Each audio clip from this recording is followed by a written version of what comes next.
John Steele Gordon, in his review of the book James Madison, A Life Reconsidered by Lynn Cheney, states the following.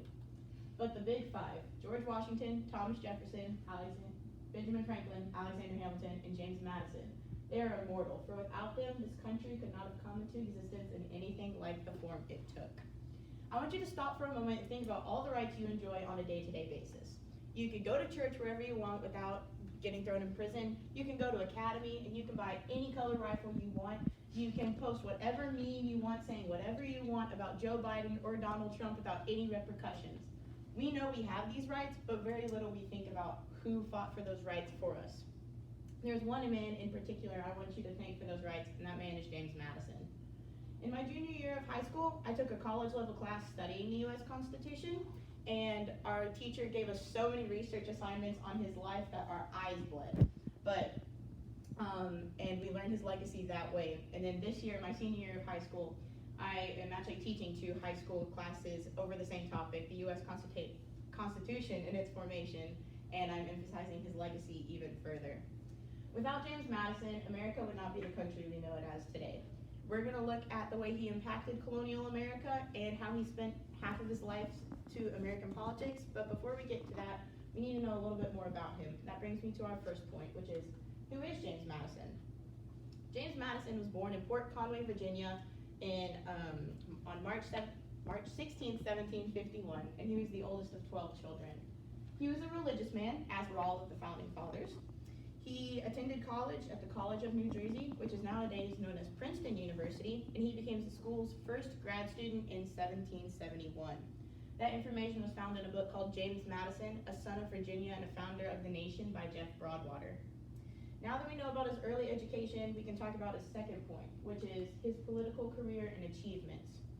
I found a really cool timeline of James Madison's life on James Madison University's website. And for the sake of time, I had to cut it down significantly, and I did something that I hope will make this a bit more enjoyable for you non-history people out there. His career begins in 1776 when he serves in the Virginia State Legislature. In 1780, he becomes the youngest delegate to the U.S. Continental Congress. Then in 1784, he wins the election to the Virginia House of Delegates. 1787 to 88, he becomes known as the architect of the U.S. Constitution, and he brings forth the Virginia Plan. We'll talk about that later. 1789, he is elected to the U.S. House of Representatives, and he brings forth the Bill of Rights. 1794, he becomes the de facto leader of the Democratic Republican Party. That means the creator, basically. In 1801, he is appointed Secretary of State under Thomas Jefferson. In 1808, he is elected the 4th President of the United States of America.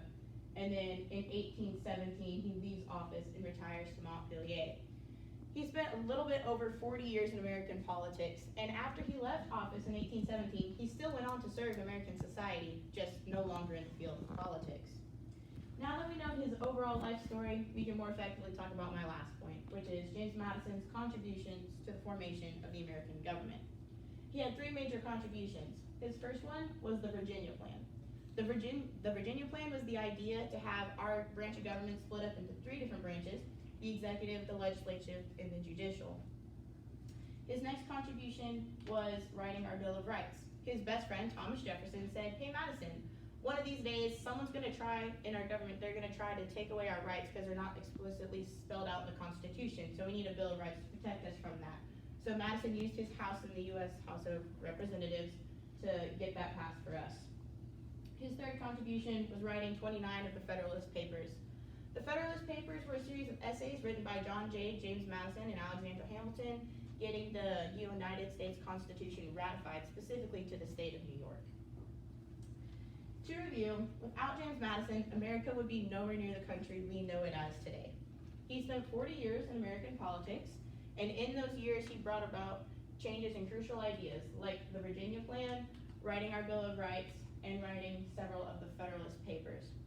Now, next time you go out and enjoy all of these rights, you go hunting with your gun that you own, you go to church, you post a meme saying whatever you want it to say, I want you to stop and think that 250 years ago, these rights that we have were only in people's dreams. No one had them. A few brave men had to stand up and fight for these rights for us, and one of those men was James Madison, and he made their dreams a reality. next time you use these rights, I want you to remember James Madison and everything he has done.